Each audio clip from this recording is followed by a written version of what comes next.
जय श्री कृष्ण चैतन्य प्रभु नित्यानंद श्री अद्वैत गदाधर सेवा साधि गौर भक्त वृंद।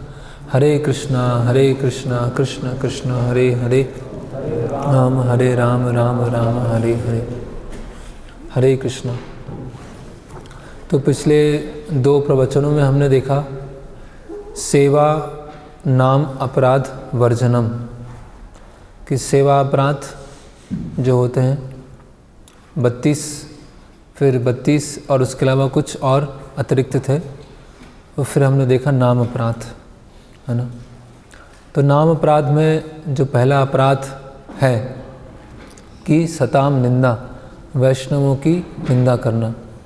क्योंकि जो वैष्णव हैं वो हरि नाम का प्रचार कर रहे हैं, दूसरों को हरि नाम प्रदान कर रहे हैं, है ना, दूसरों से हरि नाम कहने के लिए बोल रहे हैं। तो अगर उन वैष्णवों की निंदा की जाएगी तो वो क्या हो जाएगा, हरि नाम के प्रति अपराध होगा। तो ये इतना महत्वपूर्ण है इस अपराध से बचना कि रूप गोस्वामी उसको अलग से एक दूसरा अंग के रूप में फिर से बताते हैं, है ना।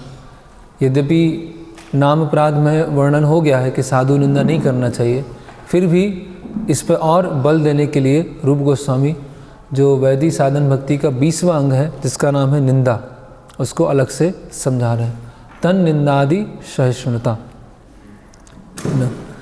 तो यहाँ हम देखते हैं, तो यहाँ वर्णन किया जा रहा है कि अगर कोई भक्तों की, गुरु की या भगवान की निंदा करता है तो उस समय हमारी क्या प्रतिक्रिया होना चाहिए, उस समय हमें क्या करना चाहिए, और अगर वो नहीं करेंगे तो उससे क्या फल होगा, और अलग अलग व्यक्ति क्या क्या उसकी प्रतिक्रियाएं होती हैं। भगवान या उनके भक्तों की निंदा सहन नहीं करनी चाहिए, सहन नहीं की जानी चाहिए, है ना, कि भगवान और भक्त और गुरु उनकी निंदा सहन नहीं की जानी चाहिए। इस प्रसंग में श्रीमद् भागवतम 10:74-40 सुखदेव गोस्वामी परीक्षित महाराज से कहते हैं, हे राजन, यदि कोई व्यक्ति भगवान तथा उनके भक्तों के विरुद्ध निंदापरक विज्ञापन सुनकर उस स्थान को त्याग कर चला नहीं जाता तो उसके सारे पुण्य कर्मों के प्रभाव जाते रहते हैं। जितने भी पायस एक्टिविटीज़ की है उसने, या जितनी भी उसने डिवोशनल पाइटी इकट्ठी की है, और हमने निंदा सुना, और निंदा सुनकर अगर उस स्थान को हम छोड़ के नहीं चले गए तो फिर क्या होगा, हमारे सारे जो भौतिक जो पुण्य है और जो भक्ति सुकृति है वो क्या हो जाएगी, नष्ट हो जाएगी, है ना। तो ऐसा क्यों है कि हमें निंदा नहीं सुनना चाहिए, उससे हमारा क्या नुकसान होगा। हमको तो पता है कि भक्तों की महिमा पता है, भगवान की महिमा पता है, गुरु की महिमा पता है, तो उनकी निंदा सुनने से क्या होगा, उससे नुकसान क्या हो जाएगा, क्यों वो जो हमारी भक्ति सुकृति वो नष्ट क्यों हो जाएगी, ऐसा क्या कारण है, ऐसा क्या हो गया कि नष्ट हो गया निंदा सुनने से। तो अगर निंदा हमने सुन लिया तो मान लीजिए किन्हीं से पूछे कि आपके पिता कौन है, तो बोले मेरे पिता ये हैं, और फिर पिता को अपशब्द बोलना चालू कर दिया, और हम बोले हाँ कोई बात नहीं, अच्छा ना, हम तो बहुत विनम्र हैं, आप बोलते रहिए मेरे पिता के बारे में जो भी अपशब्द बोलना है बोलिए, हम तो क्या है कि विनम्र व्यक्ति हैं। तो मतलब वो प्रेम नहीं दिखाएगा। फिर वो अगर कोई और किसी के परिवार के सदस्य को अगर कोई अपशब्द बोलता है और हम वहाँ पे चुपचाप हैं, तो कहने का मतलब क्या है कि हमें उनसे कोई प्रेम नहीं है।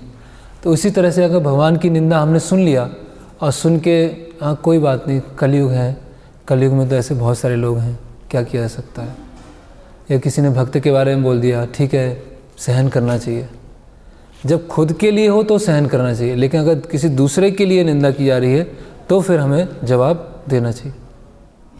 होता क्या उल्टा होता है, खुद हमारे लिए होता है तो हमें सहन नहीं होता, तुरंत हम उसका प्रतिकार करते हैं, और किसी दूसरे के प्रति होता है तो बोलते हैं हाँ तो कोई बात नहीं। तो यहाँ पर और दूसरा क्या है, निंदा सुनते हम उसको मानने भी लगेंगे, ऐसा भी हो जाएगा। अगर कोई भगवान की निंदा कर रहा है, वैष्णव की निंदा कर रहा है, तो अगर हम बार बार उसको सुनेंगे तो वैसे ही मानने लगेंगे जैसे प्रभुपाद जी एक स्टोरी सुनाते हैं कि एक कुछ दोस्त थे, उनमें से एक मित्र को बाकी सारे मित्र बोलने लगे कि देखो भूत आ गया, भूत आ गया। तो बोले कि भूत आ गया, तो ठीक है। फिर वो घर से बाहर गया, तो फिर जब और कहीं पहुंचा तो बाकी लोग भी थे, वो भी सुनने लगे देखो भूत आ गया, भूत आ गया। फिर वो तीसरी जगह पूछा, तो फिर उस कुछ लोगों ने बोला देखो भूत आ गया, ऐसी मजाक में। तो जब 3-4 बार किसी ने बोला कि भूत आ गया, तो उसको लगने लगा कि मैं भूत हूँ, उसको ऐसे ही लगने लगा कि मैं ही भूत हूँ, है ना। तो अगर किसी चीज़ को बार बार अगर सुना जाए, अगर भगवान की निंदा को बार बार सुना जाएगा, तो हमारे अंदर भी क्या चला जाएगा, डाउट चला जाएगा, हमारे अंदर भी क्या चला जाएगा, संशय चला जाएगा, या हमारी जो फेथ है वो क्या हो जाएगी, हिल जाएगी, है ना। या हमें शास्त्रों में जो श्रद्धा है वो चली जाएगी, है ना, या भक्ति में टेस्ट चला जाएगा, है ना, या जो अथॉरिटी है उनके प्रति श्रद्धा की भावना चली जाएगी, है ना।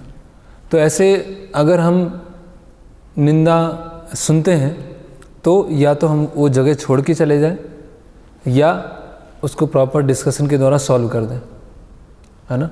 कभी क्या होता है कि थोड़ा पॉलिटिकल चीज़ होती है तो सुनने में मज़ा आता है ना। कुछ किसी थर्ड व्यक्ति या इधर उधर बात चल रहा है तो थोड़ा सा कान और खड़े हो जाते हैं, अच्छा, तो और मज़ा आता है, क्या चल क्या रहा है ना, आनंद, है ना। तो ये पॉलिटिक्स में थोड़ा सा, है ना, कथा में इतना नहीं आएगा, पढ़ने वाला नहीं आएगा, लेकिन जो पॉलिटिकल बात है उसमें बहुत आनंद आता है। इसने ऐसे किया, उसने ऐसे किया, उसने यहाँ किया, उसने ऐसे कर दिया, ये कर दिया। तो अभी उससे क्या होगा, अगर हम उसको सही मनोवृत्ति में नहीं है, और ज़्यादातर हम सही मनोवृत्ति में नहीं होते हैं, तो हमारी भी क्या हो जाएगी, श्रद्धा कम हो जाएगी, है ना। तो इसीलिए हमें निंदा बिल्कुल भी नहीं सुननी चाहिए, ठीक है। अभी आगे प्रभुपाद जी समझाएंगे कि अगर किसी दूसरे भक्त की निंदा की जा रही तो उस समय क्या करना चाहिए। तो यहाँ पर चैतन्य महाप्रभु का उदाहरण दिया है। तो वहाँ बताया है कि चैतन्य महाप्रभु ने कहा है तृणादपि सुनीचैन तरोरपि सहिष्णुना अमानिना मान देने कीर्तनीय सदा हरि, कि तृण से भी अधिक अपने आप को नीच समझना है, वृक्ष से अधिक सहिष्णु समझना है, दूसरों को मान देना है। और प्रभुपाद बता रहे हैं कि चैतन्य महाप्रभु ने इस प्रिंसिपल को फॉलो किया, लेकिन जब नित्यानंद प्रभु के ऊपर आक्रमण किया गया तो चैतन्य महाप्रभु को बिल्कुल भी सहन नहीं हुआ। चैतन्य महाप्रभु तुरंत वहाँ पर आए और सबसे पहले तो उन्होंने सुदर्शन चक्र प्रकट किया, है ना। यह दिखलाता है कि वैष्णव अत्यंत सहिष्णु तथा विनीत हो सकता है और अपने आत्मसम्मान के लिए सर्वस्व त्याग सकता है, किंतु जब कृष्ण और उनके भक्ति की प्रतिष्ठा का प्रश्न आता है तो वह किसी प्रकार का अपमान सहन नहीं करेगा, है ना। स्वयं के लिए बहुत सहिष्णु हो सकता है और स्वयं के लिए बहुत हम्बल हो सकता है, मीक एंड हम्बल, लेकिन अगर अपमान किया जाएगा, है ना, भक्तों का, भगवान का, तो फिर उसको सहन नहीं करेगा। फिर इसमें 3 तरीके बताए हैं, अगर कोई निंदा करता है तो उसमें हमें क्या क्या करना चाहिए, है ना। तो पहला तरीका है कि आप उसको आर्ग्यूमेंट में, अगर किसी ने निंदा किया है किसी चीज़ पर, तो उसको आप बातचीत करके उसको सुलझा के उसको समझा दो ढंग से कि आप गलत कर रहे हैं। दूसरा है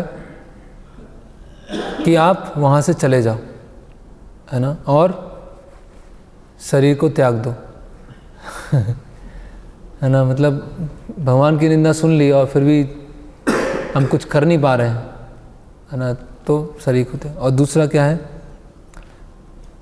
तीसरा में यह है वहाँ जगह छोड़ के चले जाओ। एक में है आप उसको तर्क से हराइए, उसको समझाइए। दूसरा है वहाँ से छोड़ के चले जाइए और प्राण त्याग दीजिए। और तीसरा है छोड़ के वहाँ से चले जाइए, उसको सुनिए मत, संग मत कीजिए। ऐसे 3 बता रहे हैं। यदि वह उपर्युक्त तीनों विधियों में से कोई विधि नहीं अपनाता तो भक्ति के पद से नीचे गिर जाता है।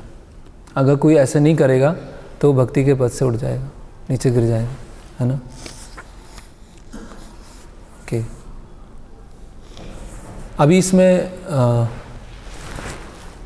हम देखते हैं कुछ तो जो निंदा है ना, कभी कभी निंदा जो है अगर सही चीज़ के लिए की जा रही है कि किसी ने वास्तव में कुछ गलती की है और सही चीज़ के लिए उसको बताया जा रहा है, लेकिन उसमें भी अगर द्वेष की भावना है बताते समय, तो वो भी क्या होगी, अपराध में परिवर्तित हो जाएगी। आप सही चीज़ बता रहे हैं कि हाँ उसने ये चीज़ गलत किया है, और वो दूसरों के लिए फ़ायदेमंद भी हो सकती है उस चीज़ को बताना, लेकिन उसमें हमारी क्या है कि हमारे अंदर उसके प्रति द्वेष आ रहा है, तो क्या हो जाएगा, वो निंदा अपराध में परिवर्तित हो सकती है ना। और हमें दोनों चीज़ नहीं होना है, दोनों हमारा एक्सट्रीम नहीं होना चाहिए। एक तो ओवर क्रिटिकल कि हर जगह बस गलतियां ढूंढना, इसमें गलती, इसमें गलती, ये गलती, ये गलती, ये गलती, और एक ब्लाइंड फॉलोअर, वो भी नहीं होना चाहिए कि ठीक है कोई बात नहीं, गलती हो रही तो हम तो विनम्र हैं, हम तो सहिष्णु हैं, हमें उससे क्या लेना देना है ना। तो ना तो हमें ओवर क्रिटिकल होना चाहिए कि बहुत ज़्यादा हमें कोई अच्छा दिखना ही बंद हो गया, हमको कुछ हमें सही चीज़ दिखनी ही बंद हो गई, हर जगह बस गलती दिख रही है, तो वो ओवर क्रिटिकल क्या बताएगा, हमारा द्वेष की भावना बताएगा, है ना। तो फिर क्या होगा, अगर हम सही चीज़ के लिए भी कुछ बोलेंगे तो फिर उसको उसी, क्योंकि सही चीज़ के लिए बोलेंगे वो फिर भी लोग उसको स्वीकार नहीं करेंगे, क्योंकि आपके अंदर क्या है, वो द्वेष भावना है ना। और सेंटिमेंटल फॉलोअर भी नहीं बनना है कि कुछ हमारे आसपास गलत चल रहा है और कोई नहीं ऐसा, अब तो उस दोनों चीज़ें नहीं होना चाहिए, है ना। फिर और हम स्वयं फॉलो नहीं कर रहे हैं और दूसरों की निंदा कर रहे हैं, है ना। खुद हम फॉलो नहीं कर रहे हैं कुछ चीज़ और हम दूसरों की निंदा कर रहे हैं, तो वो भी एक अच्छा एटीट्यूड नहीं है ना। तो अगर हमें किसी भक्त में ऐसा लगता है कि कुछ समस्या है ना, तो उसका तरीका ये है, या तो उन भक्त के कोई मित्र हैं, उनके समकक्ष हैं, उनसे हम बता सकते हैं, या उनके कोई सीनियर हैं तो उनके नज़र में हम लेके आ सकते हैं, है ना। लेकिन अगर हम सही मनोवृत्ति में नहीं होंगे और खुद आपस में ही गॉसिपिंग करने लगेंगे, आपस में उसकी चर्चा, है ना, चर्चा करने लगेंगे, तो वो धीरे धीरे क्या हो जाएगा, मेंटल ऑफेंस में परिवर्तित हो जाएगा, है ना।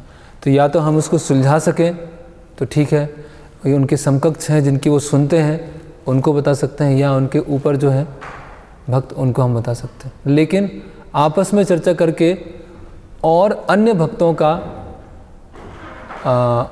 अन्य भक्त भी उस भक्त के प्रति अपराधजनक मानसिकता विकसित ना कर लें। जैसे हमें जो है किसी के प्रति निंदा जैसा लग रहा है ना, और हमने कुछ स्पष्टीकरण नहीं किया और बाकी लोगों के बीच में बोलना चालू कर दिया, तो बाकी लोगों का भी उन भक्त के प्रति वैसा ही एटीट्यूड डेवलप हो जाएगा। फिर क्या हो जाएगा, धीरे धीरे वो भक्त को सब उसी दृष्टि से देखना चालू कर देंगे, है ना, कि ये तो ऐसे ही है, ये तो ऐसे ही। तो इस चीज़ में बहुत चीज़ को हम ध्यान रखें। फिर आगे प्रभुपाद जी बताते हैं, अगर ब्राह्मण है,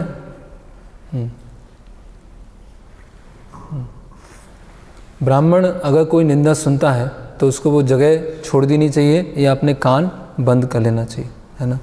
अगर क्षत्रिय है तो क्षत्रिय को क्या करना चाहिए, ऐसे निंदा करने वाले की जीभ काट लेना चाहिए। इसलिए प्रभुपाद जी बोलते थे अभी कोई क्षत्रिय है ही नहीं, क्योंकि इतने सारे ढोंगी गुरु आ गए हैं, ऐसे बाबा आ गए हैं जो अलग अलग फिलॉसफीज़ और इस तरह से अब सिद्धांत लेके आते हैं और उनको रोकने वाला कोई है नहीं, है ना। तो जो क्षत्रिय हैं उनको जीभ काट लेनी चाहिए। फिर आगे बताया जा रहा है चांद काजी का जो इंसिडेंट है, उसमें प्रभुपाद समझा रहे हैं कि चैतन्य महाप्रभु के जीवन से हम देखते हैं कि चैतन्य महाप्रभु पढ़ते हैं,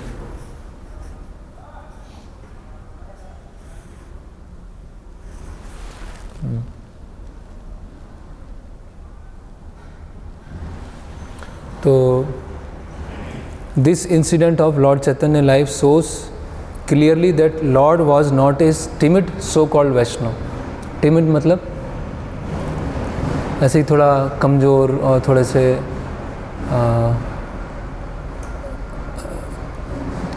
कमज़ोर उसको बोल सकते हैं। Was not a timid so called a Vaishnava means fearless devotee of the Lord, है ना, निर्भय, है ना। For the right cause they can take any step suitable for the purpose, है ना। एक सही उद्देश्य के लिए वो कैसा भी कदम ले सकते हैं। तो प्रभुपाद जी से कुछ लोगों ने बोला अमेरिका में कि प्रभुपाद जी जो वैष्णव होते हैं, है ना, उदाहरण क्या दिया उन्होंने कि अशोक राजा था, तो जब अशोक राजा ने धर्म को अपनाया तो वो क्या हो गया, अहिंसा परमो धर्म। तो उसके कारण क्या हुआ, जो मुग़ल हैं उन्होंने भारत में आक्रमण किया। तो क्योंकि अशोक ने बुद्ध धर्म अपनाया, उसकी वजह से वो क्या हो गया, कमज़ोर हो गया। तो प्रभुपाद जी को उन्होंने बोला कि वैष्णव क्या हो जाते हैं, कमज़ोर हो जाते हैं। वैष्णव क्या हो जाते हैं, वो सॉफ्ट हो जाते हैं। तो कोई भी उनको कैसे भी उनको हरा सकता है, मतलब कोई भी उनको क्षति पहुंचा सकता है। तो प्रभुपाद जी बोलते हैं कि इतिहास में 2 सबसे बड़े युद्ध हुए, एक रामायण और एक महाभारत, और दोनों में कौन जीता है, वैष्णव, है ना। महाभारत में अर्जुन पांडव और रामायण में हनुमान जी। तो आवश्यकता पड़ने पर वैष्णव जो हैं लड़ने के लिए भी तैयार है। अगर सही कॉज के लिए, सही कारण के लिए अगर उनको लड़ना है तो उसके लिए भी तैयार है। तो वैष्णव ऐसा नहीं है, हम्बल है, लेकिन ज़रूरत पड़ने पर वो उसके लिए भी तैयार रहते हैं। तो वही प्रभुपाद जी समझा रहे हैं। A Vaishnav is by nature a non violent peaceful living being and he has all good qualities of God, but when there is a question of blaspheming the Lord and his devotee, the Vaishnav never tolerates such impudency on the part of non-devotee, है ना। तो ये एक बहुत महत्वपूर्ण सिद्धांत है, निंदा। ओके, फिर हम आगे बढ़ते हैं अगले अंग में, तिलक और तुलसी कंठी, है ना। तिलक का क्या इम्पोर्टेंस है और तुलसी माला का क्या इम्पोर्टेंस। पद्म पुराण में वर्णन है कि वैष्णव अपने शरीर को किस प्रकार तिलक और कंठी से अलंकृत करे।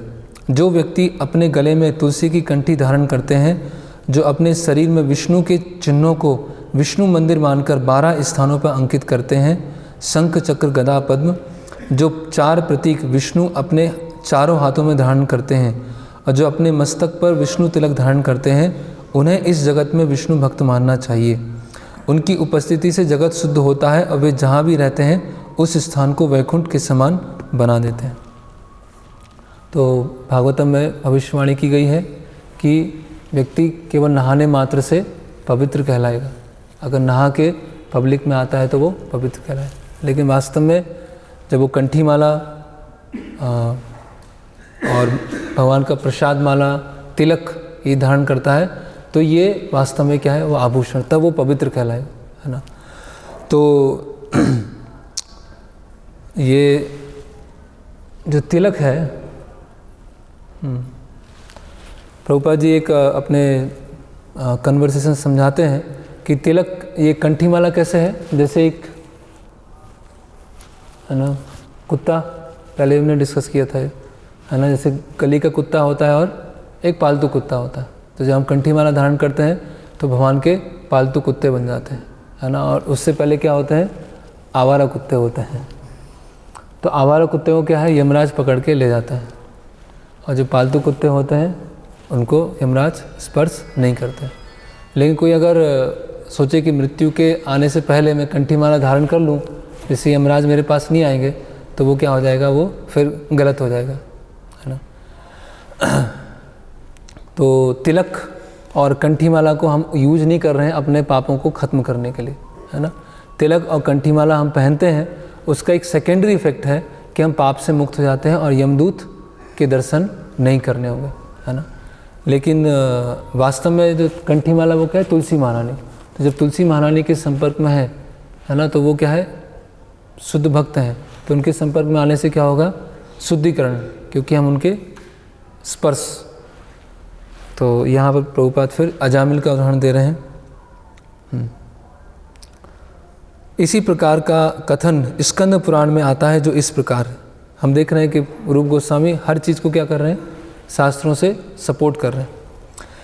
जो व्यक्ति अपने शरीर पर तिलक या गोपी चंदन, वृंदावन के कुछ भागों में पाई जाने वाली चिकनी मिट्टी रस धारण करते हैं और जो अपने शरीरों पर भगवान का पवित्र नाम अंकित करते हैं, जिनके गले तथा वक्ष स्थल में तुलसी की माला रहती है, उनके पास यमदूत कभी नहीं आते, है ना। फिर यहाँ पर अजामिल का उदाहरण बताया गया। ओके, तो जो भक्ति के अंग हैं, है ना, तो ये अंगों को चैतन्य चरितामृत में वर्णन किया गया है। वहाँ चैतन्य महाप्रभु बता रहे हैं, गोपी चंदन माल्य धृति तुलसी आराहन वस्त्र पीत गृह संस्कार कृष्ण प्रबोधन, है ना, कि आप गोपी चंदन धारण कीजिए और गले में माला हो, है ना, और जो कपड़े हैं वो स्वच्छ होना चाहिए, है ना, और जब आप मंदिर में प्रवेश करें तो बेल बजा के अंदर प्रवेश करें, है ना। तो ये चैतन्य महाप्रभु सनातन गोस्वामी को ये सब समझा रहे हैं, है ना। फिर प्रभुपाद जी समझा रहे हैं कि दीक्षा के पश्चात जो शिष्य होता है उसका नाम परिवर्तित किया जाता है और वो तिलक लगाता है। एवं दीक्षा के पहले भी जो है ऊर्ध्वपुंड्र, है ना, एक होता है त्रिपुंड्र और एक है ऊर्ध्वपुंड्र। तो वैष्णव है वो ऊर्ध्वपुंड्र लगाते हैं, भगवान के चरण है और तुलसी माला नहीं। और त्रिपुंड्र क्या है, जो ऐसे होता है ना, पैरेलल लाइन होती है, वो कौन लगाते हैं, मायावादी। क्योंकि मायावादी क्या है, सब हाँ किसी का सब एक है, किसी का किसी से बन नहीं रहा है, सब कोई लाइन आपस में मिलती नहीं। तो हर संप्रदाय का अपना अपना तिलक होता है, विशेष तिलक है ना। उस तिलक का एक स्पेशल सिग्निफिकेंस होता है ना। तो ये हम जो लगाते हैं वो क्या है, ऊर्ध्वपुंड्र। ओके, फिर कंठी माला पहनते समय हमें ये ध्यान रखना चाहिए, हम मतलब हम तो किसी को बताएंगे, हमने तो सबने धारण किया है यहाँ पर। तो अगर किसी को हम बोल रहे हैं कंठी माला पहनने के लिए, तो उसमें जल्दीबाजी करने की आवश्यकता नहीं है। क्या होता है, कंठी माला हमने पहना और फिर कोई घर गया या घर के जो बाकी मेंबर हैं वो अनुकूल हैं, है ना, प्रतिकूल हैं, तो क्या हो जाएगा, घर में अनावश्यक क्लेश हो जाएगा, है ना। क्योंकि उनके लिए तो बहुत बड़ी चीज़ है कि किसी ने कंठी माला पहन ली, अभी आप प्याज लहसुन नहीं लेंगे, केवल भोग लेंगे, तो बाकी जो घर के मेंबर होते हैं उनमें आपस क्या हो जाती है, खींचातानी हो जाती है। तो इसीलिए जो बुक स्टॉल पे बैठे हैं, अगर कोई पूछता है कि हमें कंठी माला ख़रीदना है, तो पहले उनको हम समझाएं कि कंठी माला कौन पहन सकता है। ऐसा नहीं कि हमें तो केवल उसको सेल करना था तो सेल कर दिया, है ना, लेकिन उनको क्या हो जाएगा, अपराध लग जाएगा। तो अगर आप 4 नियम और प्रसाद, केवल प्रसाद लेने के लिए तैयार हैं तो ही पहनिए, है ना। और कई जगह ऐसा होता है कि सेल हो रहा है तो हो रहा है, ख़रीद के वो ले जाते हैं और पहन लेते हैं। तो इसीलिए हम पहले जो भी है बुक स्टॉल पर वो पहले समझाएं कि क्यों कंठी माला पहननी चाहिए। और फिर मंदिर में जो नए लोग आते हैं और बोलते हैं कि हमको तिलक लगा दीजिए, है ना, तो वो हमको उसको इनकरेज नहीं करना है। क्यों? क्योंकि उन्होंने तिलक लगाया और तिलक लगा के बाहर गए और पता चला सिनेमा हॉल में बैठे हुए हैं, है ना, या किसी ठेले पे कुछ खा रहे हैं, है ना, या किसी रेस्टोरेंट में बैठे हुए हैं और क्या है, तिलक लगा हुआ है। तो उससे क्या होगा कि वो तो सोचेंगे कि इस्कॉन के हैं या किसी मंदिर से आए हैं। तो श्रील प्रभुपाद और इस्कॉन का जो एक पहचान है वो उस, है ना, कि लोग समझेंगे ऐसे लोग हैं। तो कई बार ऐसा होता कि हम एक कटोरी में गोपी चंदन रख देते हैं, वहाँ पे एक स्टैंड रख देते हैं और जो भी आता है उसको ऐसे लगाते जाते हैं। ऐसे महाकाल जाएंगे तो महाकाल में क्या ऐसे वो लगा देते हैं ऐसे, या वृंदावन में जाएंगे तो वो राधे राधे वाला ऐसे सब जगह लगा देते हैं। तो उनको लगता है कि यहाँ भी हम मंदिर आए हैं तो यहाँ भक्त लोग अलग अलग तिलक लगाए हैं, चलो हम भी लगा लेते हैं। तो ये हमको अपने बिल्कुल भी इसको यहाँ में स्टॉल पर नहीं रखना है, क्योंकि ऐसे हमने लगाया और बाहर जाकर उन्होंने कुछ किया तो वो अपराध होने वाला है। तो कोई भी नया व्यक्ति है किसी फेस्टिवल में आता है तो हम उसको इनकरेज नहीं करेंगे। फिर जो कंठीमाला कितनी राउंड की होना चाहिए, तो यहाँ बता रहे हैं प्रभुपाद जी का लेटर है, all should bear tulsi kanthi beads not less than 2 strands. तो दो राउंड की कंठीमाला पहनते हैं। 3-4 स्ट्रैंड्स और माई गुरु महाराज हैड 5 स्ट्रैंड्स। तो भक्ति सिद्धांत सरस्वती ठाकुर 5 राउंड का पहनते हैं। तो जनरली जो दीक्षित हैं वो 3 या 4, और जो दीक्षित नहीं है और नियम पालन करते हैं उनके लिए 2। ये एक अंतर बनाए रखने के लिए है ना, कि कौन दीक्षित है और कौन दीक्षित नहीं है। फिर ये जो हमारा शरीर है वो कैसा है, एक विष्णु मंदिर के समान है जिसमें परमात्मा वास करते हैं। तो जैसे मंदिर को चारों तरफ से सजाया जाता है ना, तो उसी तरह से इस शरीर को कैसे सजाते हैं, तिलक के द्वारा सजाते हैं है ना, तिलक और कंठीमाला के द्वारा। तो जो हम तिलक लगा रहे हैं और 12 स्थानों पे तिलक लगा रहे हैं, तो मंत्र उच्चारण के साथ और हम तिलक लगाएं, जिससे क्या होगा, जो शरीर है वो शुद्ध होगा। वो एक डेकोरेशन, वो वास्तव में वो डेकोरेशन है, वास्तव में वो आभूषण। फिर चैतन्य महाप्रभु जब वृंदावन गए तो वहाँ पर राधा कुंड की मिट्टी से उन्होंने तिलक लगाया है ना। तो उन्होंने राधा कुंड से कुछ मिट्टी ली और उससे तिलक लगाया। तो अगर कोई ऐसे तिलक लगाते हैं जो एकदम से येलो नहीं है, थोड़ा सा ब्लैकिश है या थोड़ा सा ग्रे है, तो वो भी लगाया जा सकता है ना। जनरली येलो क्यों है, क्योंकि सबका एक जैसा है। लेकिन अगर कोई ऐसे राधा कुंड की मिट्टी से लगाता है तो वो उसमें कुछ गलती नहीं है, वो भी लगाया जा सकता है, उसमें हमें क्रिटिसाइज़ करने की आवश्यकता नहीं है। फिर यहाँ एक और कोटेशन है, कलयुग में सोना और आभूषण मिलना बहुत मुश्किल हो जाएगा, इसीलिए अगर कोई 12 स्थान पर तिलक लगाता है तो अपने आप में ही वो शरीर का संपूर्ण आभूषण, अगर 12 स्थानों पर तिलक लगाएगा। फिर प्रभुपाद जी फैशन के बारे में बता रहे हैं कि फैशन इस्कॉन में क्या फैशन है। In our Krishna consciousness movement fashionable persons are taught to adopt one fashion, the dress of a Vaishnava with shaved head and tilak. तो ये हमारा फैशन है, शेव्ड हेड और तिलक है ना। तो ये प्रभुपाद जी, क्योंकि उस समय बहुत सारे हिप्पी जुड़े और उन्होंने वैष्णव जो भी वेशभूषा पालन किया, और कुछ समय के पश्चात फिर वो बड़े बाल रखना चालू कर दिया उन्होंने है ना। ऐसे कई हिप्पी थे जो बाद में फिर बड़े बाल रख रहे थे। तो प्रभुपाद समझा रहे हैं कि हमारा एक ही फैशन है ना। फैशन, जो फैशन डिज़ाइनिंग वो क्या है, फैशन डिज़ाइनिंग मतलब कैसे अपने शरीर को ज़्यादा से ज़्यादा दिखा सके है ना, कैसे अपने शरीर को ज़्यादा से ज़्यादा एक्सपोज कर सके, वो है फैशन डिज़ाइनिंग। तो जो वैष्णव वेशभूषा है, तिलक है, ये इसका महत्व है, क्योंकि ये सब चीज़ें क्या है, हमारे देहात्म बुद्धि को कम करेंगे। जो जितना ज़्यादा सुसंस्कृत है वो उतना ज़्यादा अपने शरीर को ढक के रखेगा, और जितना ज़्यादा जो अनसिविलाइज्ड है ना, उतना ज़्यादा वो शरीर को, अपने आप को एक्सपोज रखेगा। क्यों? क्योंकि वो अधिक से अधिक शरीर को वो दिखाना चाह रहा है ना। तो हम देखते हैं कि आजकल लोग जो अलग अलग तरह के वस्त्र या कपड़े पहनते हैं, और टाइट कपड़े पहनना है ना, और इस तरह से, जिससे अधिक से अधिक वो शरीर को दिखा सके। तो ये बहुत ही क्या है, एक निम्न चेतना है ना, बहुत ही क्योंकि जो आप पहन रहे हैं है ना, वो केवल एक कपड़े नहीं है, वो आपकी सोच को प्रदर्शित करता है। आपकी क्या मानसिकता है, आपकी क्या फिलॉसफी है, आपको जीवन जीने के प्रति आपका क्या दृष्टिकोण है, वो आपके कपड़ों में झलकता है ना।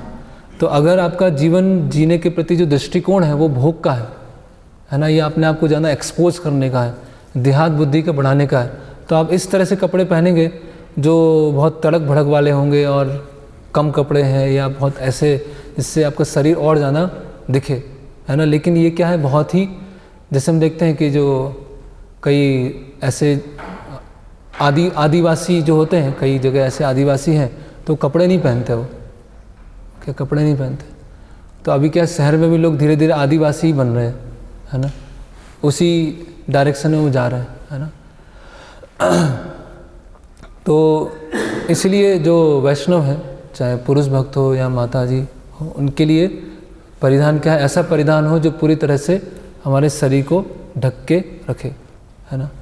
और हम देखेंगे अगर वो है तो हम वो बॉडीली कॉन्शियस भी कम होंगे, है ना। जैसे हम, ये तो एक केवल भौतिक उदाहरण है लेकिन फिर भी समझने के लिए, जैसे आइंस्टीन था, तो आइंस्टीन के पास यानी 20 से 25 ड्रेस थी एक जैसी, एक ही कलर एक ही ड्रेस, और रोज़ वही पहनता था, उसी तरह का ऊपर का है और नीचे है, सेम ड्रेस, उसमें कोई चेंज नहीं। तो उसने ऐसा एक बताया कि मैं क्या पहन रहा हूँ वो इतना इम्पोर्टेंट नहीं है, मैं क्या बता रहा हूँ लोगों को वो ज़्यादा इम्पोर्टेंट है ना। तो खैर वो तो एक लेकिन वही है, जैसे हम कपड़े पहनते हैं तो उसके पीछे हमारी सोच दिखाई देती है ना।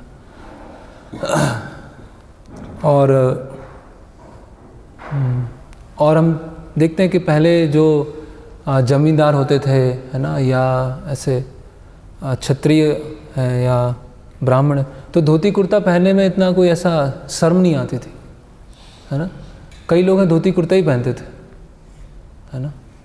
वो जाएंगे, स्नान करेंगे और अपना धो के डाल देंगे, जब तक स्नान करके आएंगे तब तक धोती कुर्ता सूख जाएगा और उसको पहन लेंगे। कितना इजी है ना। वो जीन्स है, उसको धोने में समय जा रहा है, उसको सूखने में टाइम जा रहा है ना। वो बहुत तामसिक है, वो बहुत तमोगुणी है ना। लेकिन क्यों पहनते हैं? क्योंकि बाकी लोग पहन रहे हैं, क्योंकि बाकी लोग ऐसा कर रहे हैं इसीलिए हम ऐसा कर रहे हैं। तो इसीलिए जो कृष्ण फिलॉसफी है ना, वो कृष्ण ने जो कल्चर दिया उसके साथ में है। ऐसा नहीं कि कृष्ण फिलॉसफी तो हम फॉलो कर रहे हैं, भगवत गीता फिलॉसफी कर रहे हैं, पालन कर रहे हैं, लेकिन जो कल्चर है वो हम दूसरा पालन कर रहे हैं। तो फिलॉसफी के साथ कल्चर आता है, और जो हम कल्चर पालन करते हैं उसके पीछे फिलॉसफी होती है। तो ये दोनों क्या होते हैं, इंटरलिंक है, ये ऐसे अलग नहीं है ना। जैसे एक कृष्णा वेस्ट करके एक मूवमेंट चला है, तो उसमें क्या है कि कृष्णा फिलॉसफी है लेकिन कृष्णा कल्चर नहीं है ना। आप कर्मी की तरह ड्रेस पहन सकते हैं, तिलक लगाने की ज़रूरत नहीं है, कंठी माला पहनने की ज़रूरत नहीं है, आप इतने फैनेटिक मत बनिए, और जो सोसाइटी है उसके साथ थोड़ा मिक्स भी होइए, और थोड़ा सा कर्मी गाने भी सुन सकते हैं, और धीरे धीरे करके उनको आप भक्ति में लेके आइए। ऐसा है, इस तरह से। तो क्या होता है कि भक्ति में लाने के बजाय हम उनके उसमें चले जाते हैं, उनके पाले में चले जाते हैं। तो लोग एक्चुअली वो चाहते हैं, है ना, कि उनको ऐसा कल्चर भी मिले, है ना।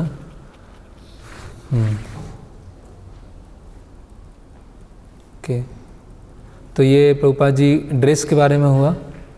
फिर प्रभुपाद जी बता रहे हैं भक्तों के बारे में कि हमारा व्यवहारिक अनुभव है कि जब कोई अंतर्राष्ट्रीय कृष्ण भावनामृत संघ में आता है तो प्रारंभ के दिनों में जो हमारे स्टूडेंट्स हैं बहुत ही गंदे दिखाई देते हैं, डर्टी लुकिंग, है ना।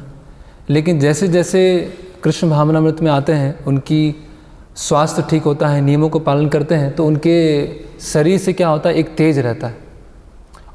और जब वो धोती कुर्ता धारण करते हैं और मस्तक पर तिलक होता है, बीड्स होता है, तो ऐसा लगता है कि वो डायरेक्ट वैकुंठ से यहाँ पर आए हैं। ऐसा लगता है वैकुंठ दूत जैसे लगते हैं, है ना। तो ये अपने आप में ड्रेस है, तिलक है, कंठी में, ये ऐसा छोटी चीज़ नहीं है। रूपा बोला है, when they are dressed with saffron coloured cloth with tilak on their foreheads, beads in their hand, on their necks, they look exactly as if they have come directly from Vaikuntha, Vaikuntha की तरह। तो प्रभुपाद जी ने कहा भी है, चैतन्य महाप्रभु से पूछा गया कि वैष्णव मतलब कौन? तो चैतन्य महाप्रभु ने क्या बोले कि जिसको देखकर कृष्ण का स्मरण आए, जिनको देखकर कृष्ण का स्मरण आए वो कौन है? वैष्णव।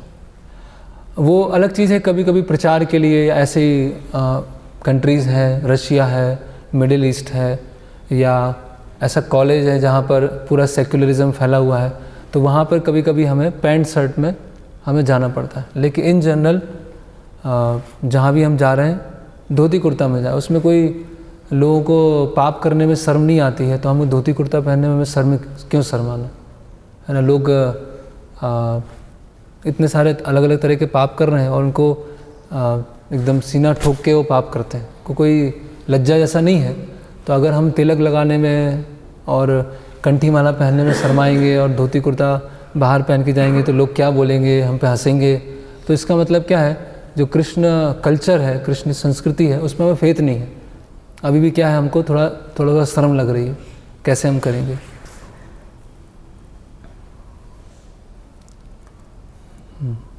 और हम देखते हैं कि जो तिलक लगाना है, जैसे हम देखते हैं कि श्रील भक्ति विनोद ठाकुर डिस्ट्रिक्ट मजिस्ट्रेट थे वो, तो अपने कोर्ट जाते थे तिलक लगा के जाते थे वो, है ना। और गृहस्थ भक्त अगर देखें कैसा उनका वर्किंग प्लेस है, तो तिलक लगा के जाए, उनके लिए बहुत अच्छा है।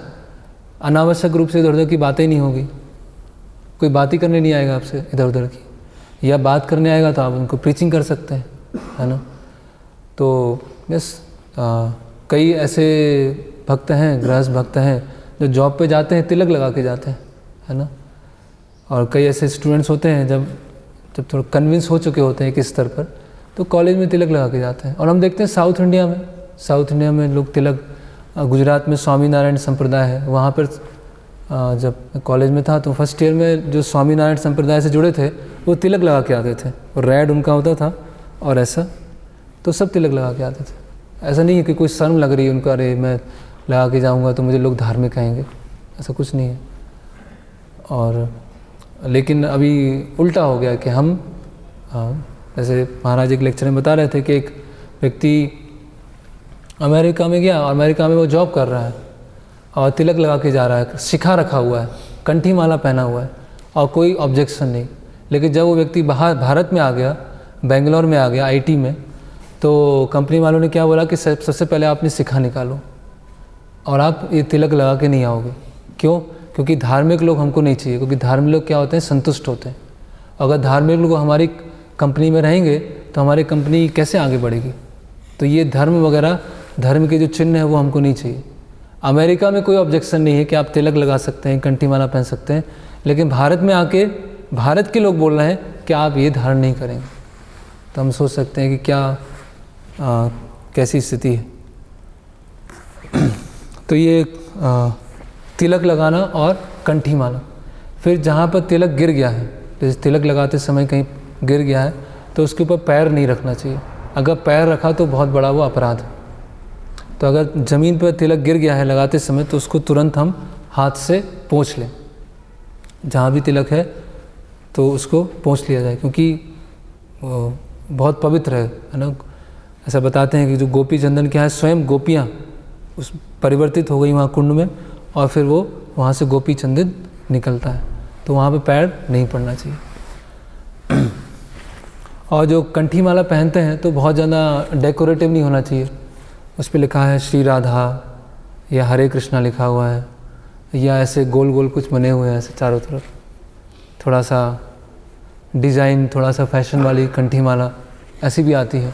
वृंदावन में जाएंगे तो ऐसे परिक्रमा करते हैं, बहुत सारी ऐसी माला मिलती हैं, तो लोग उसको पहनते हैं, उसमें अलग अलग चीज़ें लिखी होती हैं। या कभी कभी होता है कि वाइट कलरफुल कंठी माला होती है, तुलसी बीड्स भी हैं उसमें और थोड़े से अलग अलग कलर भी हैं। तो सिंपल कंठी माला हमें धारण करना चाहिए। तो ये तिलक लगाना और कंठी माला पर है। फिर है एक्सेप्टिंग फ्लावर गार्लेंड्स, निर्मालय, फूल मालाएं स्वीकार करना। जो भगवान को ऑफर किए हुए वस्तुएं हैं, आर्टिकल्स हैं, उनको प्रसाद के रूप में स्वीकार करना। अगला निर्देश यह है कि मनुष्य को अर्चा विग्रह को अर्पित की गई पुष्प मालाएं पहननी चाहिए। तो अगर कोई माला पहना रहा है तो फिर हमें ऐसे वो शर्माना नहीं चाहिए कि अरे हमको माला नहीं पहना है। थोड़ा सा वो भगवान का प्रसाद है, कोई हमको प्रसाद देता है तो प्रसाद लेते हैं, अरे मुझे प्रसाद मत दीजिए। तो अगर कोई माला ऐसे पहना रहे हैं तो उसको हम धारण करना चाहिए, क्योंकि क्या है, वो भगवान का प्रसाद है ना। और अगर माला का निरादर किया तो क्या होगा? इंद्र के साथ क्या हुआ था? इंद्र को पहनाई थी माला, और इंद्र ने क्या किया? दुर्वासा मुनि ने इंद्र को माला पहनाया, और इंद्र ने निकाल के ऐरावत की सूंड में डाल दिया, और ऐरावत ने किया कि माला को घुमाया और पैर में कुचल दिया, है ना। तो दुर्वासा मुनि ने श्राप दे दिया कि आपका जो भी स्वर्ग है, जो भी समृद्धि, सब आप खो दोगे, है। तो ये 8वें स्कंद में आता है। तो ये जो यही प्रसाद है, तो इसलिए जो भी भगवान से संबंधित चीज़ें हैं उसको ही बहुत ही केयरफुल रखना, है ना। माला हमने किसी को माला दिया या किन्हीं ने हमको माला पहनाया, माला को हमने उतार के इधर उधर कहीं भी रख दिया, अभी भगवान का प्रसाद है तो कहीं भी नहीं रखेंगे। अगर इधर उधर रख दिया है तो मतलब क्या है? भगवान के प्रसाद के प्रति हमारी क्या है? प्रॉपर तरीके से सम्मान नहीं है, प्रॉपर तरीके से हमारी रिस्पेक्ट नहीं है ना। तो भगवान से संबंधित जो भी चीज़ है, जैसे भगवान के पैराफर्नेलिया होते हैं या भगवान को अर्पण जो भी किया गया है, जैसे हम देखते हैं कि माधवेंद्र पुरी ने जब वो खीर लिया, और खीर लेने के पश्चात जिसमें खीर रखी हुई थी, तो वो जो कुल्हड़ था उसको भी उसका वो चूड़ा बना के अपने पास रखते थे, और रोज़ थोड़ा थोड़ा उसको लेते थे। क्यों? क्योंकि उस कुल्हड़ में वो खीर अर्पण की गई है क्षीरचोर गोपीनाथ को। तो वो जो खीर लेने के बाद उसका जो कुल्हड़ है वो भी बहुत महत्वपूर्ण है ना। उसको हम इमिटेट नहीं कर सकते हैं, लेकिन एसेंस ये है कि वो जो भगवान से संबंधित चीज़ें हैं वो कितनी इम्पोर्टेंट है। तो ये निर्माल है ना। तो ये जो भी फूल माला है वो ऐसे नेग्लेक्टेड ना हो, एक सही जगह पर, प्रॉपर जगह पर रखी हो, है ना। यहाँ पर उद्धव जी बता रहे हैं कि ये बहुत अच्छा श्लोक है, और तयोपभुक्त सगगंध वासो अलंकार चर्चिता उच्चिष्ट भोजनो दासा तम माया जयमिहि।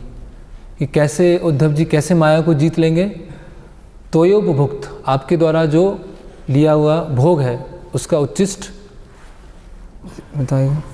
हे कृष्ण, मैंने आपके द्वारा प्रयुक्त और भोगी गई वस्तुएं यथा फूलों की मालाएं, साधुओं के वस्त्र, अलंकरण वस्तुएं ग्रहण कर ली हैं, और मैं आपके उच्चिष्ट भोजन को ही खाता हूँ, क्योंकि मैं आपका तुच्छ दास हूँ। इस प्रकार मुझे विश्वास है कि भौतिक शक्ति माया का जादू मुझ पर नहीं चल पाएगा, है ना। तो भगवान को जो अर्पण की गई है निर्मालय, उसको ग्रहण करने से वो क्या होता है? माया को हम जीत सकते हैं।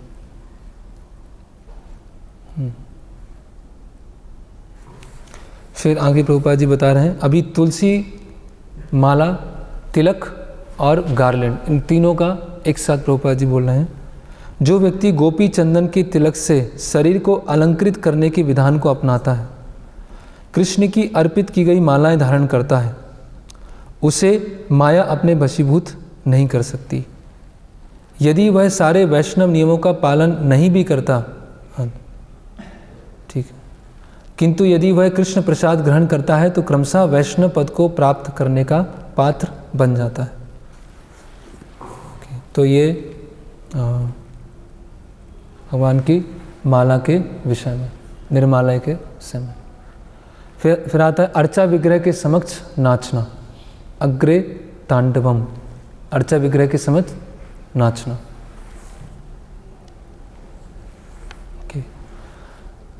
द्वारिका महात्म्य में अर्चा विग्रह के समक्ष नाचने की महिमा का उल्लेख श्री कृष्ण द्वारा इस प्रकार हुआ है। जो व्यक्ति प्रसन्नचित्त रहता है, जो मेरे समक्ष नाचते समय भाव विभोर हो जाता है और विभिन्न शारीरिक भंगिमाएं प्रकट करता है, वह हजारों वर्ष के संचित सभी पाप फलों को जला देता है।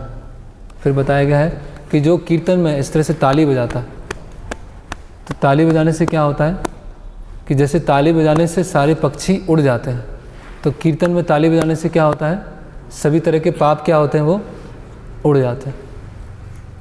जो व्यक्ति अर्चा विग्रह के समक्ष ताली बजाता है और नाचता है, उसके शरीर के पातक रूपी पक्षी ऊपर उड़ जाते हैं, है ना। तो कीर्तन में खड़े नहीं होना चाहिए, खड़े हुए हैं, है ना। प्रभुपाद जी का एक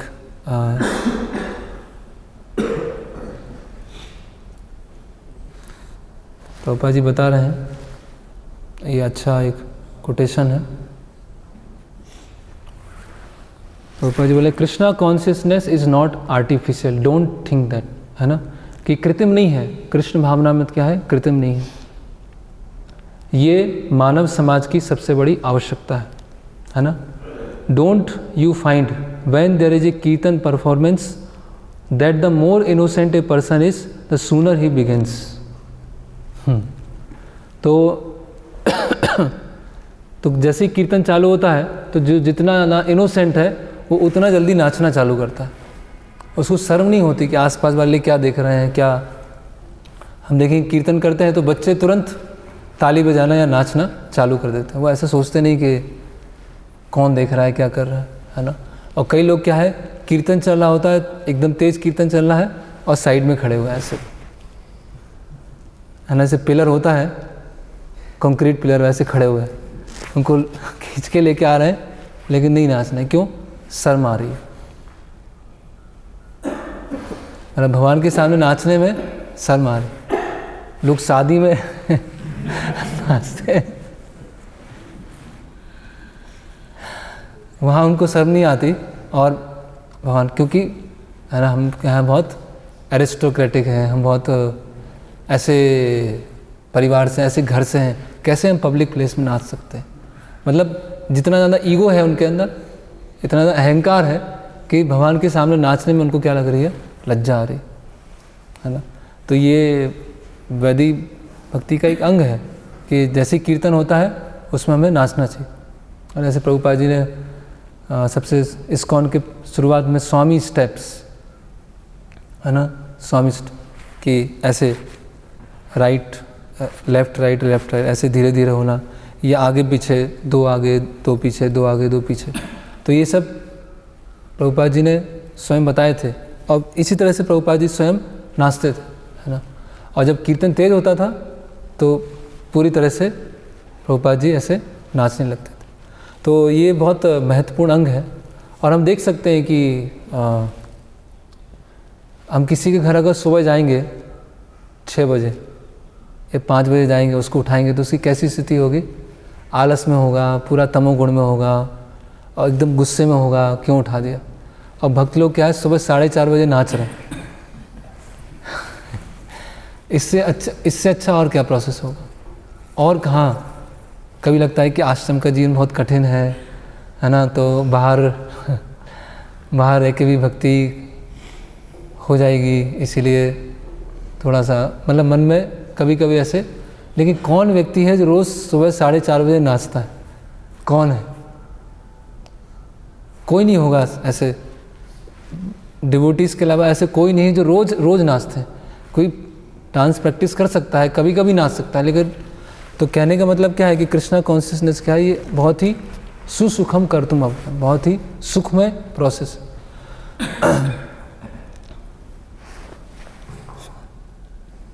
फिर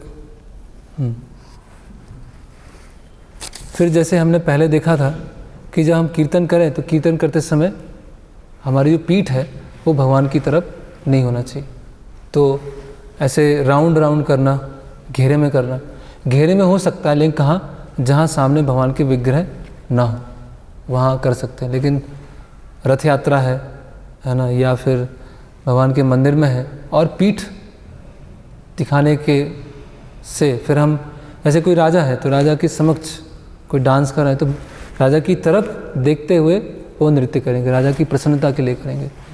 तो ये भी कीर्तन में। और प्रभुपाद बोले कीर्तन में नाचना कैसे है, जैसे ग्रेसियस स्वान लाइक, है ना, ऐसे एकदम वाइल्ड भी नहीं हो जाना है। ऐसे कभी हम जब नगर संकीर्तन में जाते हैं तो जब कुछ लोगों को खींच के लेके आते हैं तो अजीब से नाचते हैं है ना, शरीर बहुत ज़्यादा इधर उधर तो ऐसे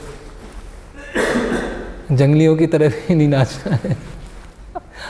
ग्रेसियस स्वान लाइक डांसिंग ऊपर एक जगह लिखते हैं। ओके। और अच्छा है कि जब तक शरीर में जान है तब तक नाच सकते हैं, और जब शरीर ऐसा हो जाएगा, दुर्बल हो जाएगा कि जैसे महाराज के लेक्चर में बता रहे थे कि अभी स्वास्थ्य ठीक नहीं है, तो मैं मन में सब कीर्तन, सब भक्त लोग नाच रहे हैं तो उनको देखकर मुझे प्रसन्नता हो रही है, और मैं मानसिक रूप से ऐसा सोच रहा हूँ कि मैं भी नृत्य कर रहा हूँ, है ना। तो जब तक शरीर में जान है तो कीर्तन में अच्छी एकदम ज़ोर से नाचना चाहिए, है ना। और ये क्या है, हम देखते हैं कि ये चीज़ जो बाहर के लोग हैं उनको बहुत अट्रैक्ट करती है कि कीर्तन चल रहा है, तेज कीर्तन है, डांस कर रहे हैं, तो उनको एकदम वो उस पूरे इन्वायरमेंट, वो उस ऑरा में वो आ जाते हैं, है ना। और ऐसे कई लोग भक्त बने हैं कीर्तन सुन के, कीर्तन में भक्तों को देखते हुए वो इतने प्रसन्न हैं। लोग सोचते हैं इतना कोई खुश कैसे हो सकता है, लोगों के चेहरे ऐसे डल हैं और दुखी हैं, टेंशन में हैं, चेहरे पे कोई इमोशंस ही नहीं है, और ये भक्त लोग हैं एकदम नाच रहे हैं, कूद रहे हैं, तो ऐसा क्या है। तो कई लोग, बहुत सारे लोग उससे आकर्षित होते हैं। और हम देखते हैं कि चैतन्य महाप्रभु भी, हम चैतन्य चरितामृत में देखते हैं चैतन्य महाप्रभु कई बार ऐसा आता है, रथ यात्रा के सामने, रथ यात्रा में रथ के सामने चैतन्य महाप्रभु नृत्य कर रहे हैं। तो ये गौड़ीय वैष्णव कल्चर है, कीर्तन में नाचना, है ना। तो कीर्तन, लंबा कीर्तन, हरे कृष्ण महामंत्र, और फिर उसमें नाचना।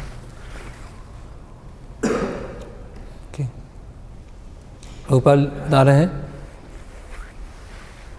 हमारे जो शिष्य, हमारे जो स्टूडेंट्स हैं वो 24 घंटे हरे कृष्ण महामंत्र जप कर सकते हैं और वो थकेंगे नहीं।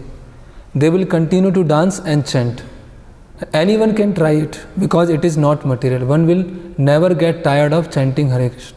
कोई हरे कृष्ण महामंत्र जप करके या नृत्य करके थकेगा नहीं, है ना। Unless you become blissful, you cannot dance. You cannot dance artificially. When devotee dance, it is not artificial. तो जब भक्त नाचते हैं तो वो केवल आर्टिफिशियल नहीं है।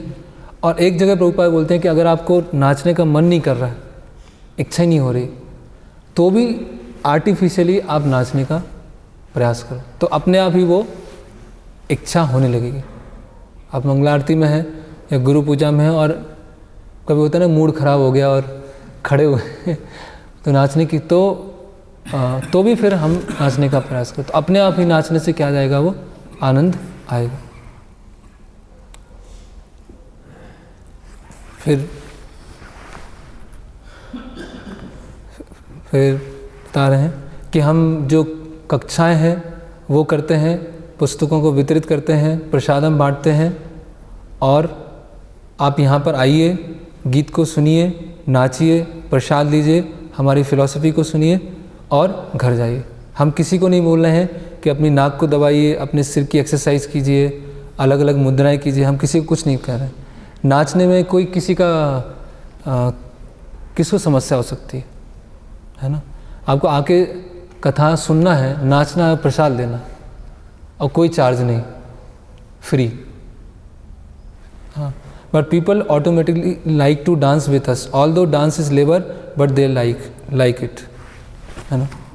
तो ये डांस, फिर ये डांस कहाँ पे आया, कहाँ से आया है ये, तो बता रहे हैं ओरिजिनली जो आध्यात्मिक जगत में भगवान अपने पार्षदों के साथ नृत्य करते हैं, है ना।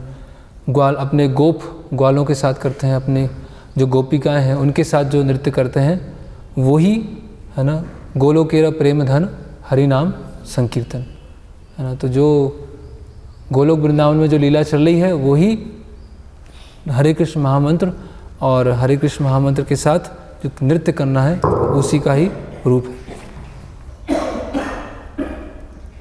फिर अगला अंग है अर्चा विग्रह के सम्मान में नतमस्तक होना, अर्चा विग्रह को देखकर प्रणाम करना। नारदीय पुराण में अर्चा विग्रह के समक्ष नतमस्तक होने तथा नमस्कार करने के विषय में कथन मिलता है। जिस व्यक्ति ने महान यज्ञ अनुष्ठान किया है और जिस व्यक्ति ने भगवान के समक्ष नतमस्तक होकर केवल नमस्कार किया है, उसे एक समान नहीं माना जाना चाहिए। मतलब यज्ञ करना, पुण्य करना और भगवान के सामने प्रणाम करना, वो एक समान नहीं। जिस व्यक्ति ने अनेक महान यज्ञ किए हों, उसे अपने पुण्य कर्मों का फल प्राप्त होगा, किंतु जब ऐसे फल क्षीण हो जाते हैं तो पुनः वापस आ जाता है। तो विग्रहों को देखकर तुरंत प्रणाम करना, है ना। जैसे रथ यात्रा है और जैसे हम विग्रहों को देखें तुरंत प्रणाम करें। ऐसा नहीं वो नीचे रोड गंदी है या कुछ ऐसा है, तुरंत हमें वहाँ पर प्रणाम करना चाहिए। उत्सव विग्रह की कुछ यात्रा निकल रही है, उत्सव विग्रह हमने देखे, तुरंत हमको वहाँ पर जहाँ भी खड़े हैं तुरंत हमको प्रणाम करना चाहिए विग्रहों को देखते हुए। फिर आज के लिए अंतिम है भगवान का स्वागत करने के लिए खड़े होना।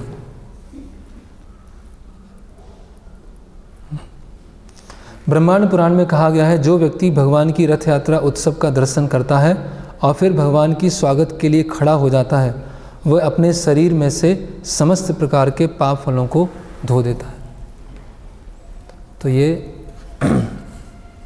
जब भी ऐसी कुछ यात्रा है तो तुरंत हम खड़े हों या कुछ अर्पण कर सकते हैं। जैसे जगन्नाथपुरी में रथ यात्रा निकलती है तो सब अपने घर से कुछ न कुछ अर्पण करते हैं, छत से ही ऑफ़र करते हैं। कोई छत पे खड़ा है, भीड़ बहुत है, छत से कर रहे हैं, अपने बरांडे से कर रहे हैं, जो भी है भगवान को कुछ लेके आना है। कभी भी कुछ इस तरह से कोई भी शोभा यात्रा या रथ यात्रा निकल रही है। फिर अर्चा विग्रह के पीछे पीछे चलना। भविष्य पुराण में ऐसा भी कथन मिलता है जिसमें कहा गया है, यदि रथ यात्रा के समय जब अर्चा विग्रह से आगे से या पीछे से जा रहे हों, तो यदि निम्न कुल में भी उत्पन्न पुरुष रथ के पीछे पीछे चलता है तो निश्चय ही विष्णु के समान ऐश्वर्य प्राप्त करके उच्च पद तक पहुंच जाएगा। तो साथ में है ना, फॉलोइंग द डीटीज अनुब्रजा, इसमें है कि रथ के अगर हम आगे चलें, पीछे चलें, साइड में चलें, वो एक समान है ना। फिर विष्णु मंदिर और तीर्थ स्थानों की यात्रा। तो ये अंग पहले भी आया था, तो इसको हम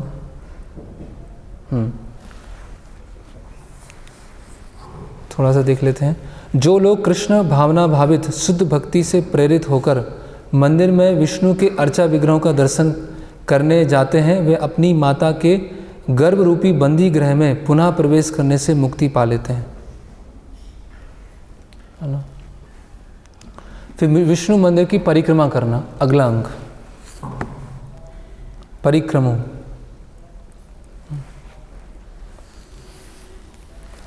तो यहाँ इंग्लिश में ऊपर लिख रहे हैं,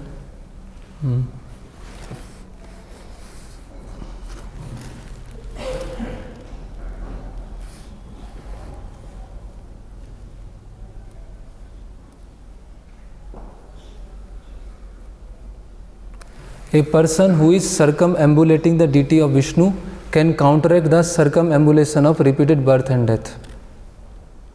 तो जो अर्चा विग्रह की परिक्रमा करता है, मंदिर की परिक्रमा करता है, और फिर वो जन्म मृत्यु के चक्र की परिक्रमा नहीं करेगा। तो मंदिर में परिक्रमा करना, और कितने बार परिक्रमा करना है ये भी इसमें लिखा है। स्कंद पुराण में कहा गया है कि यदि कोई इस अवधि में विष्णु मंदिर की कम से कम 4 बार परिक्रमा कर ले तो ये समझा जाता है कि उसने सारे ब्रह्मांड की यात्रा कर ली। ये खासकर चतुर्मास में बताया गया।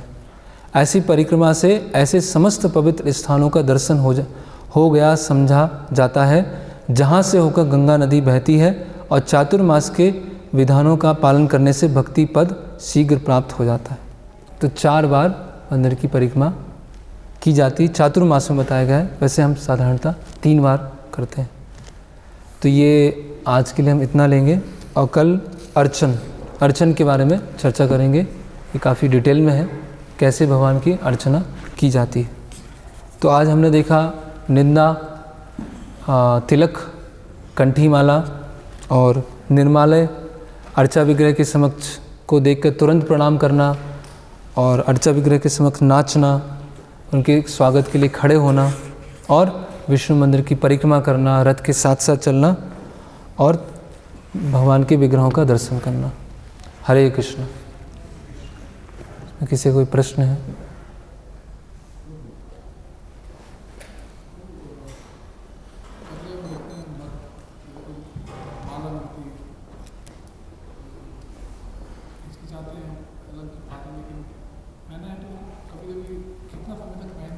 सम्मान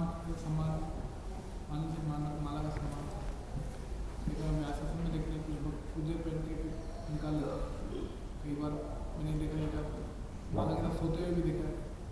माला सो गए।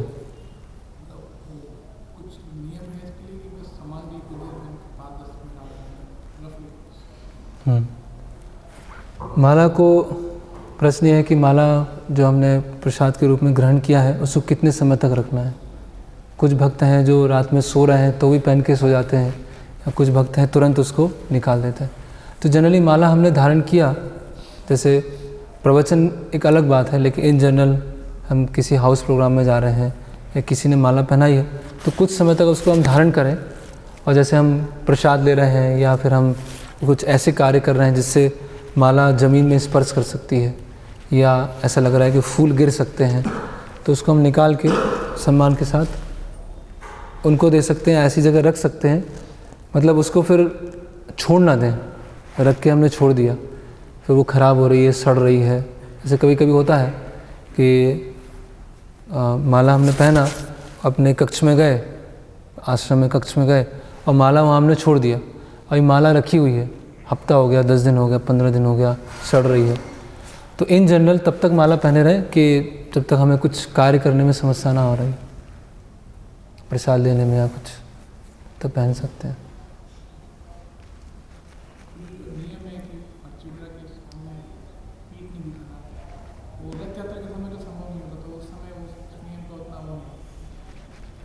हाँ, खासकर नाचने वाला।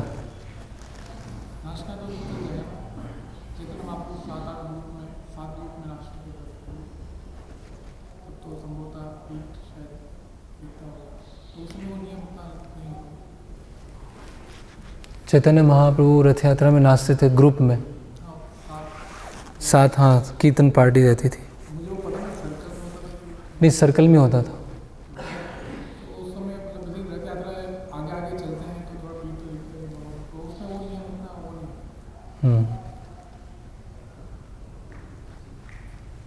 और कोई भक्त इससे बताना चाहे? नहीं, मुझे भी इसमें पूछना पड़ेगा। टेंपल हॉल में, टेंपल में जहाँ पर, वहाँ तो पालन करते ही हैं। यस, और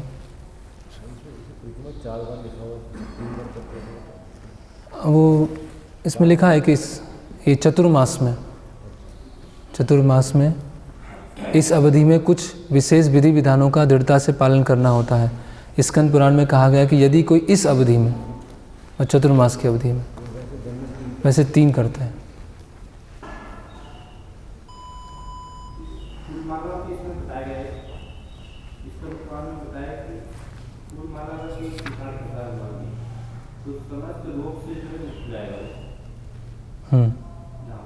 हाँ, तो इसको इस प्रकार समझना, मान लीजिए कोई अगर रोगी आ रहा है तो उसको कहें कि ठीक है डॉक्टर का मिल जाओ, ये फूल मार लो भगवान की जगह, तो आपका रोग इस प्रकार से नहीं, ऐसे तो प्रचार नहीं करेंगे, क्योंकि यहाँ पर बताया जा रहा है कि रोग दूर हो जाएंगे। जब भक्तों की जीवन में हम देखते हैं कि फूल माला प्रार्थना कर रहे हैं, ऐसा नहीं कि रोग वैसे नहीं। ये शास्त्रों में इस तरह से कई फलश्रुतियाँ आती हैं। उसके 2 कारण हैं। पहला ये है कि वास्तव में फलश्रुति सही है, ऐसा नहीं कि अतिशयोक्ति है। और दूसरा है कि जो लोग थोड़ा भौतिक काम इच्छा वाले होते हैं, उनको अट्रैक्ट करने के लिए ऐसी चीज़ें शास्त्रों में डाली जाती हैं। लेकिन समस्त रोगों से मुक्त हो जाएगा। समस्त रोग क्या? भव रोग। तो भगवान का प्रसाद ग्रहण करेगा तो भव रोग से मुक्त हो जाएगा, समस्त रोगों तथा पाप कर्मों के फलों से मुक्त हो जाएगा। तो इस भक्ति करने से वो जो क्लेशाग्नि है पाप कर्मों से मुक्त होता है। और रोग मतलब हमारे लिए भव रोग, तो हो सकता है शारीरिक रोग से ना हो, लेकिन भव रोग से मुक्त हो जाएगा। और फिर कोई उसको पढ़ता है, क्योंकि वैसे भी स्कंद पुराण है, तो जो भागवत पुराण है वो, उसमें कभी ऐसे नहीं आएंगे स्टेटमेंट।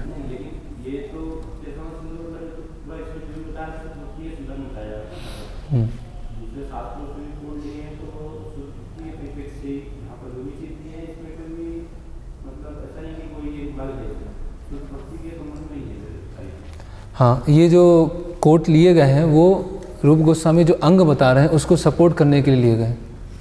ऐसा ज़रूरी नहीं है कि उसमें जो पूरी बात है वो शुद्ध भक्ति से संबंधित है, लेकिन जैसे ये अंग है कि फूल माला स्वीकार करना, तो फूल माला स्वीकार की जाती है वो और शास्त्रों में कहाँ दिया है उसको सपोर्ट करने के लिए बताया।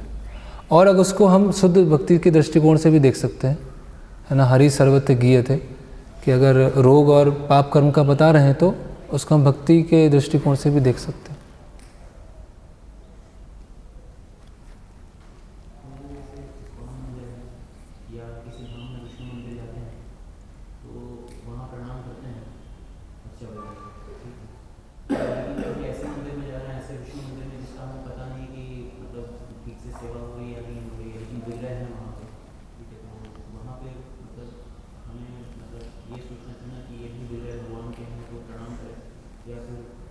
प्रणाम करना चाहिए। तो जनरली वही मंदिर जाते हैं जहाँ कोई प्रमाणिक रूप से स्थापित किए गए हैं, कोई आचार्यों के द्वारा, या तो गौड़ी वैष्णव संप्रदाय या श्री संप्रदाय, किन्हीं ने प्रमाणिक रूप से स्थापित किए, वही मंदिर जाते हैं।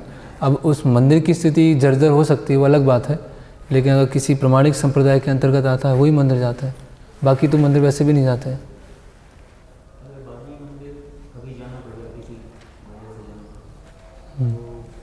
हाँ, प्रणाम कर सकते हैं, उसमें ऐसा कुछ